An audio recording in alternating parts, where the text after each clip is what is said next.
Živijo, čau. En zelo hud telefon imam. Fak sem se zadihal, pa se komi 21 metrov. Sony Xperia Premium XZ. Čakate 5 stvari, ki jih je dobro vedeti o tem telefonu.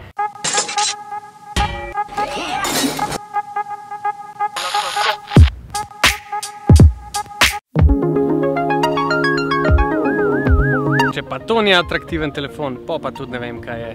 Le kjero hudo hišje. Špegu. V bistvu si lahko tako le malo frizuro popravim. Ali pa make-up.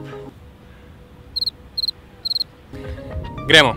Kakor sem že rekel, videz telefona. Telefon ima zelo čiste linije.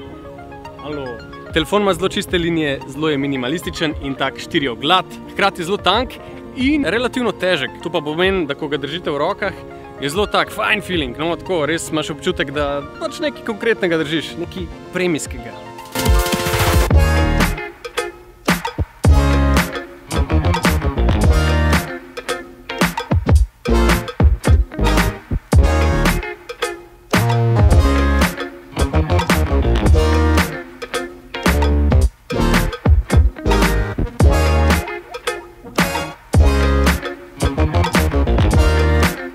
Če sem že pri ohišju, lahko omenim, da je telefon vodoodporen in odporen na prah. A ja, tle je pa še tak priročen senzor za odklepanje s prstnim odtisom.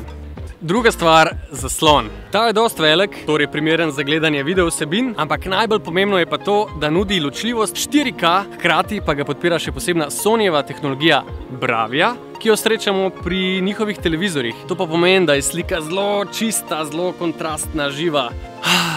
Čudovito. Zelo pohvalno. Kdo to tako reče? Tretja stvar, zmogljivost telefona. To je kar delovna zverina. Ima full hud Snapdragon 835 procesor in toliko rama. Skupaj pa to pomeni, da je izjemno odziven, večjo pravilnost, handla kot za šalo. V bistvu pravzaprav meri na intenzivne in zahtevne uporabnike, ker ti lahko na tem zaslonu v popolnosti uživajo v igranju videoiger. In ohišje je prav tako zasnovano, da je tukaj več prostora za držanje. A štekaš? Mini igralna konzola. Pa da ne omenjam, Sony je notro vgradil še sposobnost predvajanja takih bolj zahtevnih, nekompresiranih audio datotek. To pa pomeni, da lahko z ustreznimi slušalkami poslušate glasbo na bistveno višjem nivoju.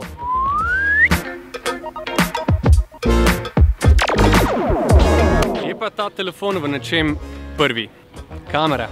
A veš, ko se govori o počasnih posnetkih, torej da kamera zajema recimo 120 sličic na sekundo, to je zelo dobro za zelo tak smooth slow motion. No, ta kamera zajema posnetke s hitrostjo 960 sličic na sekundo. 560! To je za telefon impresivno, res. No, poglej, kako to izgleda.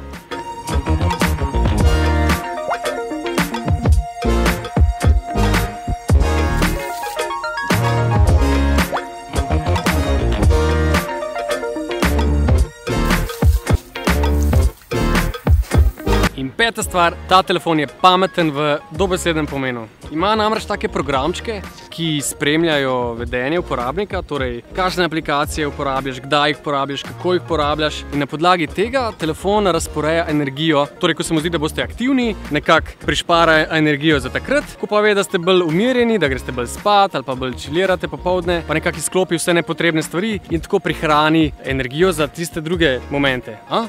Evo, to je bilo 5 stvari, ki jih je dobro vedeti. Upam, da ti je bil video cool, da si izvedel kaj pametnega. Lahko v komentarje zapišeš, kaj si misliš o njem. Sicer pa polajki video, subscribe na naš kanal, lajki page in se vidimo kmalu.